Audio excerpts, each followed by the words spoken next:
Hello, friends. Welcome to the pre-season episodes of Making Me Visible. Joy and I, over the next couple of episodes, are going to begin some of our conversations, and we're going to ask you, the audience and the listeners, to help us start developing some ideas for future episodes. We are looking for some feedback and also just testing out some of the technical things. Stay in contact and hope you enjoy these first couple of preliminary episodes. Making Me Visible. Speaking ourselves into existence. Making Me Visible is a podcast about amplifying the often token and invisible voices of those who grow up and are caught in between cultures. It does this by drawing deeply on the lived experiences of faith, community, church, and hybrid identities. Join your hosts Cyrus Kung and Joy Han as they ask questions, listen carefully, and speak into existence voices that are nestled in the margins. Well, welcome, friends. We are here at another episode, and today's going to be interesting. We've got this topic around origin stories, and what we mean by this is like how we ended up being, or like what are the stories or experiences that we've had that have ended up or helped us end up here in terms of wanting to engage either with like our cultural story or cultural baggage, or maybe our racial story and our racial baggage. I'll kind of like put it out like that. Um, so yeah, like I've been thinking a couple of like different experiences, some from like younger age and then some more recent as well, like adult age. So I thought Right. those are some things that we could chat about. Mm. I don't know. Did you have any initial thoughts, Joy? We kind of like were just getting Yeah, into a conversation and then we hit record. yeah, I mean, certainly I have my experiences, but yeah, I don't want to just only just share those. I want to offer some reflection on the significance of those and like what I think is actually happening in those moments that I'm not the only one who's experienced. So yeah, but I do think, yeah, I think it'll be interesting to explore because these things, these experiences can shape us a lot. So I'm curious if like you have any really standout experiences that, are part of, have really shaped who you are or how you reflect on these matters. Yeah. I think like I'll start with something generic, right? Like I think the generic experience that I have and I hear talked a lot about is like bringing things to school to eat that other people don't eat, Right.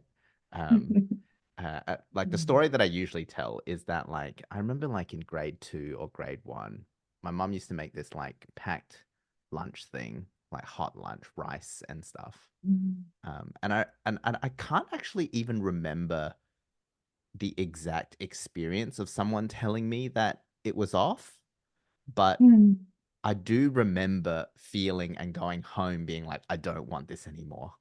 Right. Yeah. Like I don't, telling my mom being like, just pack me a sandwich, like everybody else in Yeah. the class.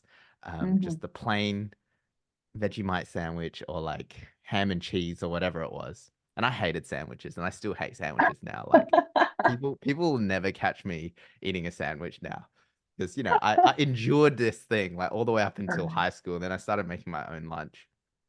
Right. But I was still very careful about what I packed. And I reckon it was probably Mm. like maybe like 15 and onwards. So like maybe like year 9 or year 10 onwards.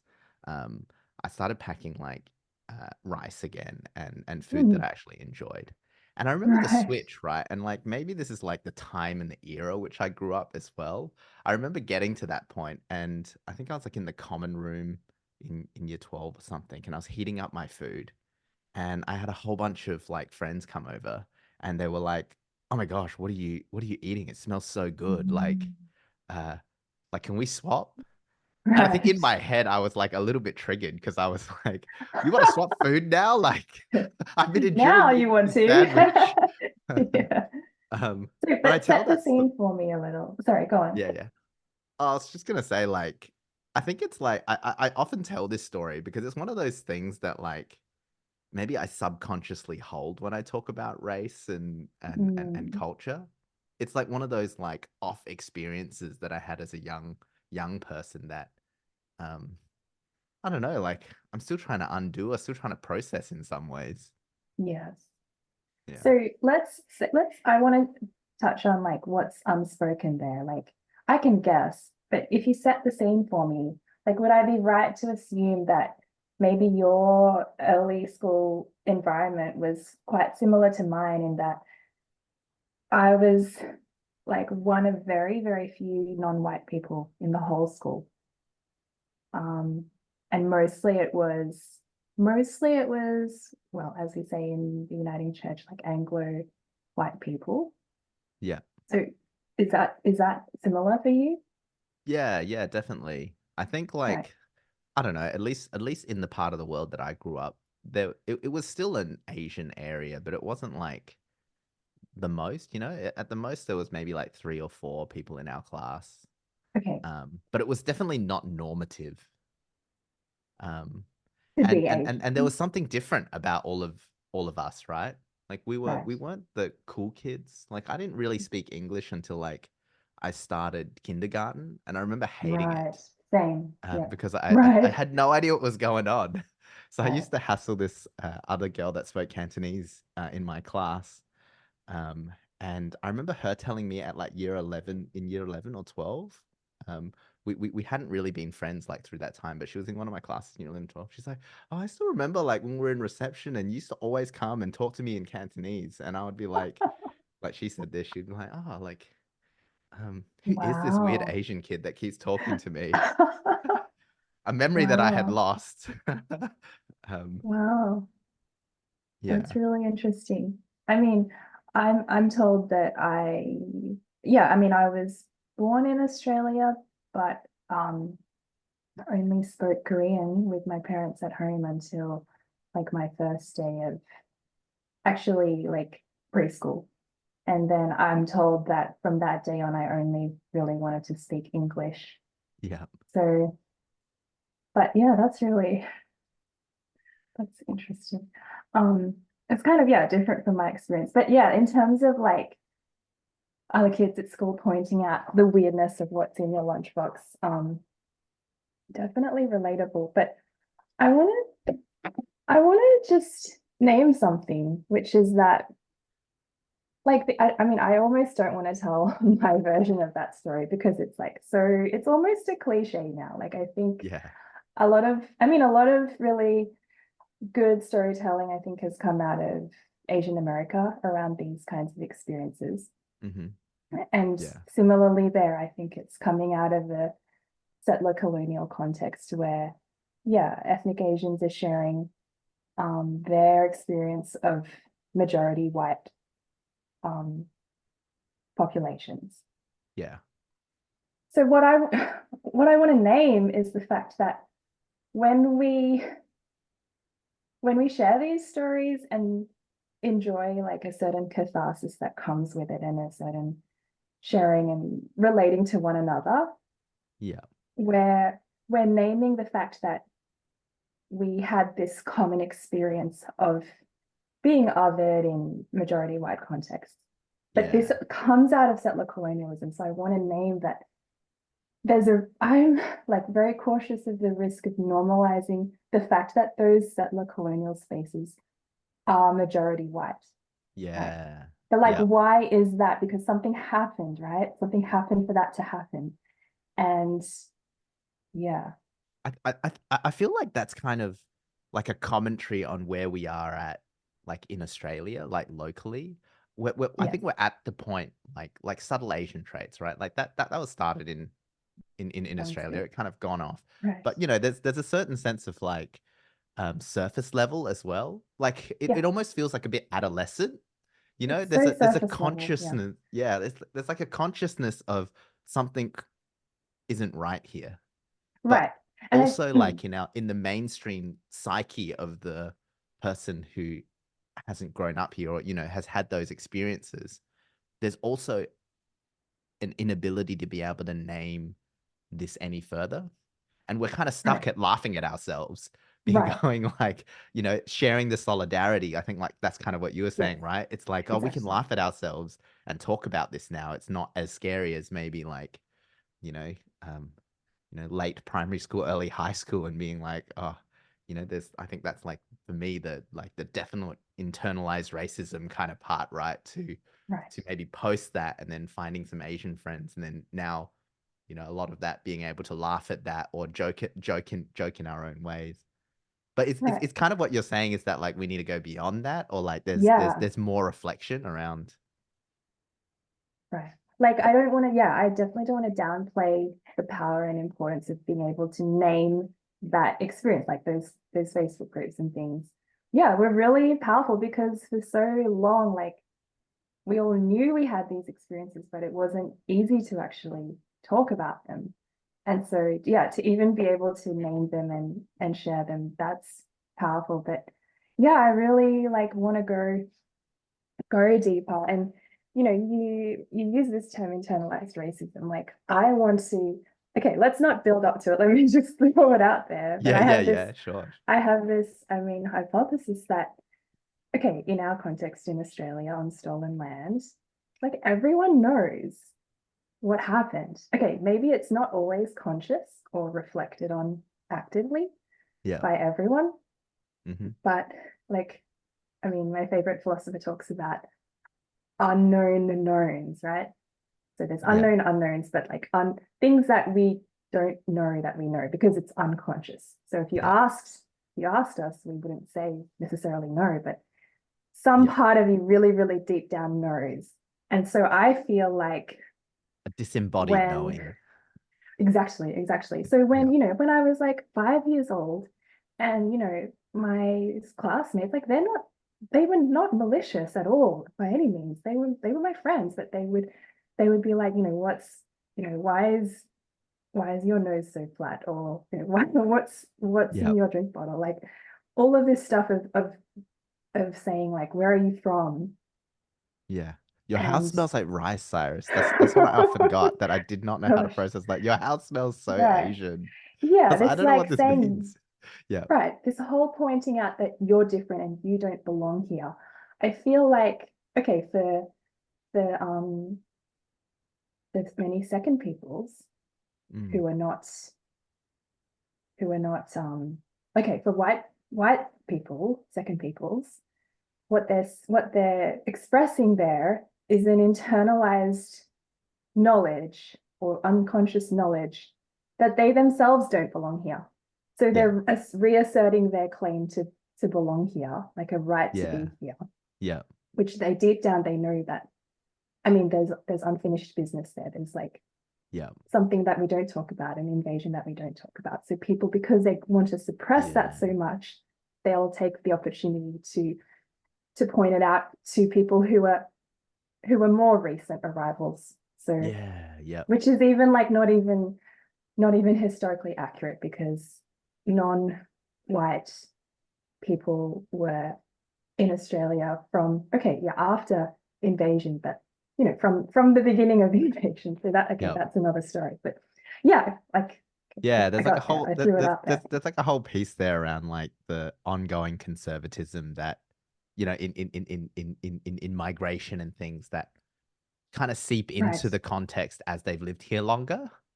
And right, like where is that from? Like I think those are kind of interesting questions, but um uh and the different types of migrants that you know might get to the point of going, oh, like we don't want them here, even though it's like, like I feel like I've right, heard people in my parents' generation being like, oh, we don't like the current wave of migrants coming here. They don't right. know what it's like to live here. And it's like, mother, father, um, that was Yeah, you like not long ago. exactly. Yeah. And I think it's, yeah, this whole thing of, yeah, everyone who's on stolen land, some consciously, some unconsciously know that, genocides happen here. And so everyone's trying to prove at some level that Hmm. they are, my culture is worthy to survive, like we're all Yeah. just trying to like prove that yeah, my culture is really special, and I don't want to be genocided, kind of thing. Yeah. It's, and also, it's not just, the way that people, become unwelcoming. It's even the way that we say welcome refugees, right? Like, I Hmm. think this is, I mean, okay, how do I say this with nuance, right? Like, I want to name the fact that we we welcome these people, and Yeah. like they're, okay, they'll say, we want to welcome refugees, but it's kind of like rendering visible, okay, people in long-term detention. Yeah. What about the incarceration of young Aboriginal people, right? Yeah. Like, Yeah. what that kind of, why are those conversations often separate? Like, I Yeah. just wanted to name that as well. Yeah. Yeah.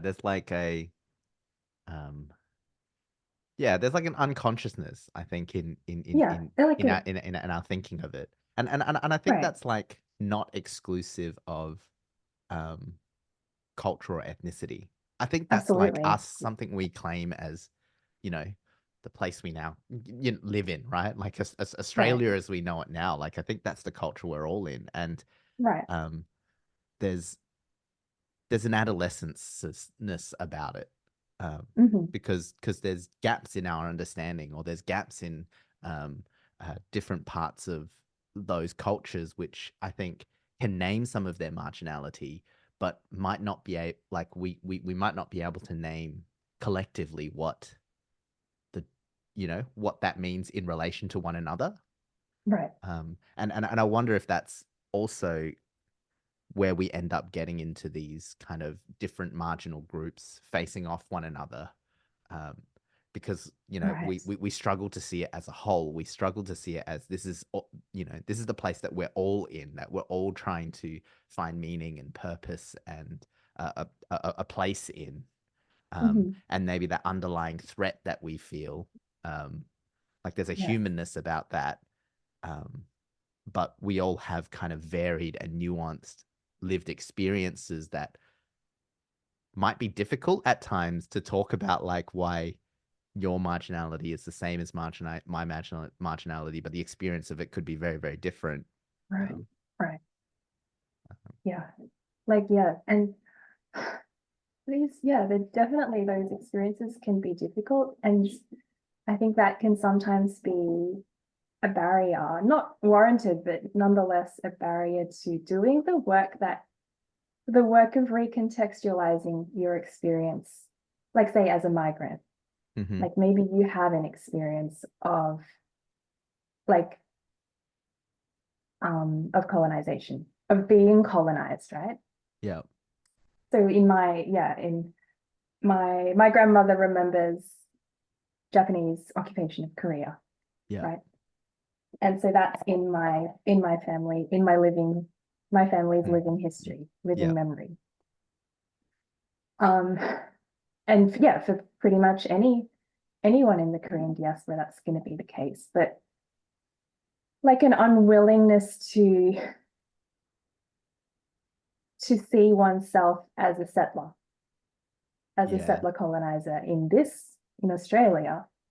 yeah, And yeah, just because you had an experience of colonization in your homeland or somewhere else, it doesn't like cancel out the fact that you're living on stolen land as a member of second peoples. Like, I think we have to do that work. yeah, yeah. There's a nuance there because there's a pressure to um, there's a pressure of being stuck in between there, right? There's Right. a there's a um like there's something around, like even for second generation or ongoing generations, like people who grow up here, it's like we are talking about the marginalization in which we grow up in, right? That's kind of what we are getting at, like these subtle Asian Hmm. traits, or like these kinds of things where we're trying to process what happened to us. Right. Yet at the same time, there is this larger conversation of this settler colonial Exactly. thing, and how exactly. we hold those things together. And Right. like when then I put it back into kind of like the church context or the theology context of where like we're still trying to find meaning, and what sort of questions are we asking of um both second gen people and then also like us collectively together here in Australia, what those questions that we're asking. I think that becomes Mm. really tricky, right? Because I agree with you that um that in our circles and those people who are, from these in between hybrid hyphenated, like there's something for us to engage in regards to First Nations and uh our place here, and what that means. Um, Right. but my my challenge within this is how do we do that, or what's different is that we're doing that as marginal people that are trying to Hmm. find our own voice, that are trying to collectively work out who we are as well. And I think Right. it's not necessarily, I think, like a we need to do this and then we need to do that, but there's a decolonizing and an engagement with maybe those with the other norms, the wider majority in which we need to navigate as well. And I see that with first generation, right? It's like the dealing with all of the woes of moving into a new country and doing all of this, and then also needing to then, there's like a sense of like, I'm going to take everything that I can get in order to move forward. And in some ways, like second gen and third gen are more privileged to be able to go, oh, like let's sit down and have a Right. conversation about, um, these ongoing things. But like Right. where do we look to first? Um, Yeah. I'm kind of triggered by the whole first gen sub-story narrative, but yes. Yeah. you're like, it's not It's good enough. like, yeah. Um, so many thoughts to respond with. Like, I've been kind of reflecting on how, like, as we, like you talked about how as second gen says, we're trying to like do this work of reflection, but at the same time, and yeah, and we know we have something to say, but it's also about finding our voice even to begin with. So there's that step of finding your voice and then having some like sharing what you have to say, which can feel like two separate steps. Is that what you were like? Have I kind of Yeah, reflected yeah, that's what yeah. you I feel were like we're having like you two were saying? conversations with two very different groups of people that have Right, um, two very different political and uh, that have their own agendas, whatever they right, are, right? Whether they're right. institutional or political um, or cultural like things. We're having these two conversations, and we're stuck in between this space.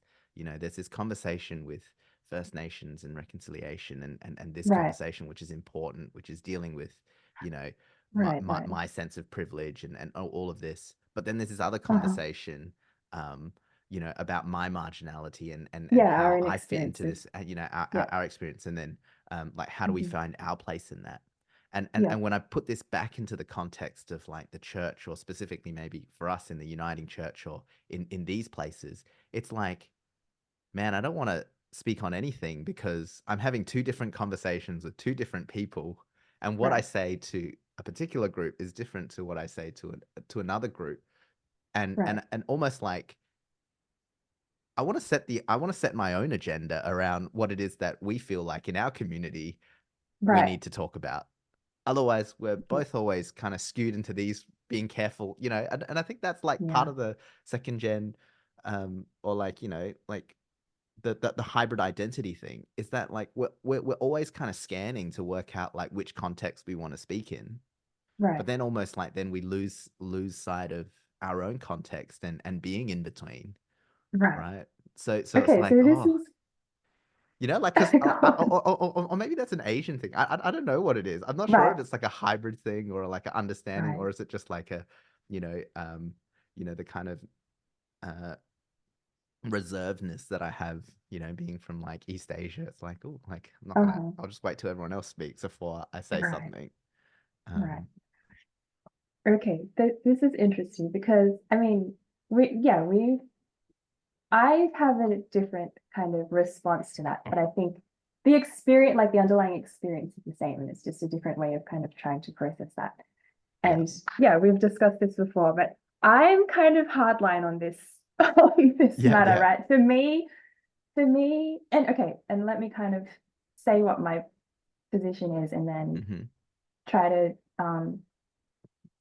reflect on that as well, which is that okay, let's make it tangible. So there's the whole multicultural, intercultural conversation, like that we want to be an intercultural church, say, in the context of the Uniting Church. Yeah, And for me, that's like the whole narrative of multiculturalism is something like, you know, it comes from the post-war migration yeah, story policy and opening up of historical, like the White Australia policy. yeah. And for me, it's like Let's be a when you little less don't racist.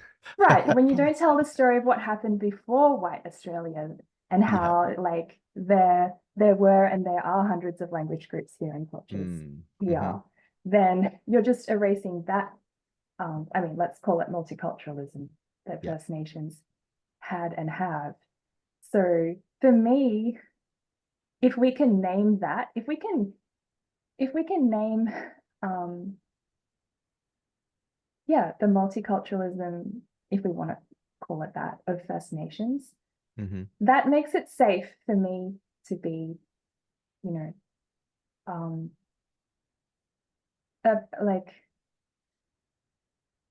that. If we can do that, that in itself would achieve, for me, it would achieve multiculturalism. Yeah. The other type of multiculturalism that we talk about, or okay, maybe it's not equating. Those two things aren't exactly the same thing. But I don't think, yeah, like I think there's no point trying to say, okay, we can be a multicultural church if we don't first talk about, yeah, Yeah. the multicultural First Nations, like, and what, like, learn from learn from them as well. But okay, what I'm also trying to say here, and this is the second part, is like Mm. it's so easy to kind of make up these concepts like multicultural and intercultural, but it's you have to be in that space, right? It's not just the, okay, let's say the logos of that, right? It's the Yeah. actual being, the vulnerability that comes with trying to enter into that in between space, which I think as people of color, we have to reflect on that because we're pushed into that, into Yeah. those margins, like what's in your lunchbox. Yeah. So we, from a very young age, like in your case and my case, we had no option. Like I didn't necessarily want to think about that, but I came home from my first day of primary school and had to tell my parents, everyone's asking me where I'm from, and I was born in Australia, and I had no answer for that. Like I didn't understand Yeah. why I was the only person getting this question. Yeah. Like I didn't even know what that, I couldn't even process that. So we're forced to be in that in between space. But yeah, I would insist that everyone on stolen land is in a kind of, we're in an in-between space. Okay, we enter into that in different ways in our own embodied Yeah. differences, but some people are just more aware of it than others. Yeah. Yeah. Yeah. More of aware of it than others. I think that's like, if I go back to these origin story things, I think that's what I hear a lot in a lot of the circles that I'm in, like second, third Mm-hmm. gen circles, is that the ability to be able to engage in that story, Right. engage in that sense of displacement and marginalization, or hearing, um, uh, yeah, hearing elders or someone talk about the the like the ongoing struggles of kind of First Nations and trying to find their place. I think there's less steps in order to kind of go, oh, like I can empathize with that, or I can sympathize, or Right. I can start to like see that there's a story that's different to my own. There's a narrative that uh yeah isn't that I can necessarily the relate one that we to. grew up. Yeah, Yeah. that we can relate to. Mm. I Yeah. wonder So if I there are think, those things for the wider majority culture. well, I think there have to be, right? But they might not necessarily look like being marginalized. It might well be that experience of never having been marginalized. But if you think about why that happens, like say if you're a white body and you've never had that experience, Hmm. you can still reflect on the fact that that's because you're a white body and what historically whiteness has meant in this space, right? Yeah. So it's not that like, yeah, I'm so cautious that people don't feel or think that you only have access to this experience of marginality because you're a person of color. Yeah. Like that's it's to say, okay, like on average, statistically speaking, we for reasons we may be more aware of this experience, right? Yeah. And we may have reflected on it more on average. But I think we want to, in finding our voice, I think that could be about offering some leadership and ways for everyone else, okay, all other second peoples to recognize their own experience of this shared history and shared reality of, okay, I would name it settler colonialism, but yeah, there are then like of our shared history. Yeah. Yeah. And one more thing, like for me, I think, okay, I said that, say, as second gens, for example, we Yeah. have some leadership to offer and say, hey, like we've had these experiences of marginality, and that's because of this kind of history. And but this history is everyone's history, not just second gen's history. For Yeah. me, I've been led by like First Nations leaders have offered me that leadership. So yeah, and ways to reflect on my own experiences of marginalization that have Yeah. been like very like life transforming and healing. Yeah. So yeah, I think it's But important, and that's coming back to my earlier hardline yeah. hardline position that First Nations first. I mean, that's my experience anyway. But What were you gonna say? but I think like I think I agree with that. Like I think we do need to wrestle with that First Nations first. But I think there's so much in, especially if you're a migrant and second, third generation, there's so much in our own history in which we haven't reconciled yet. Which Right. I think, because I think the struggle that I hear with from first gen is that they don't have the time or energy to be able to process all of the woes. And sometimes, like, in my family, it's like three generations of displacement, right? It's a Mm, movement from China to Hong Kong and then Hong Kong to here. Or, okay. I hear of other refugees. It's like you've already moved from like three or four places and each generation is moving. And, the thing that I was always brought up with is like I'm the first generation that doesn't have to go anywhere, or like or we have a place to stay. And I think that then is Mm, the confrontation of the settler colonialism. But I right. think what we have to add into that conversation is like something about processing why what had happened before that. So Mm, like who were the okay. powers Yes. that be, right? Like, so for me it's like looking back into my own Right. family history, is there is Japanese occupation in Hong Kong, Right. but there's also like communism in mainland China post that, right? And then it being a threat, and then also like kind of present day tensions. And those were the reasons why my parents moved and my grandparents moved. Um, and so much of that is unresolved for them. And so much of their trauma and experience of that is unresolved. And then all of a sudden, like, it gets to me and it's like, oh my gosh, I have like three generations of trauma to resolve and or like to at least understand and process. And I think like that's the part of the story that I feel like we as second, third gen also need to own and have, because I think that then gives us another part, another foundation to be able to contextualize and engage in the First Nations context, which is, I think, different to maybe someone that's been here for 6 generations, or like, because like in a lot of ways, like, like I'm trying to process displacement, like from my parents and my grandparents who didn't have a choice to move somewhere, or had, uh, had their land taken from them.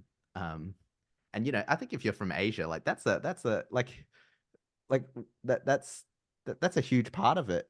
And then the conflict of like, well, I'm still Chinese, and like, uh, or if you're mixed and you have like, you're like, oh well, which side am I on? Like, I think those nuances are the nuances then we bring to this conversation that we're having now. And I think, like, it's not to detract from the, we need to engage with First Nations first as a part of this multicultural conversation. But I think there's our own story that we have to process as well in the midst of that. Okay, 100%. You totally persuaded me.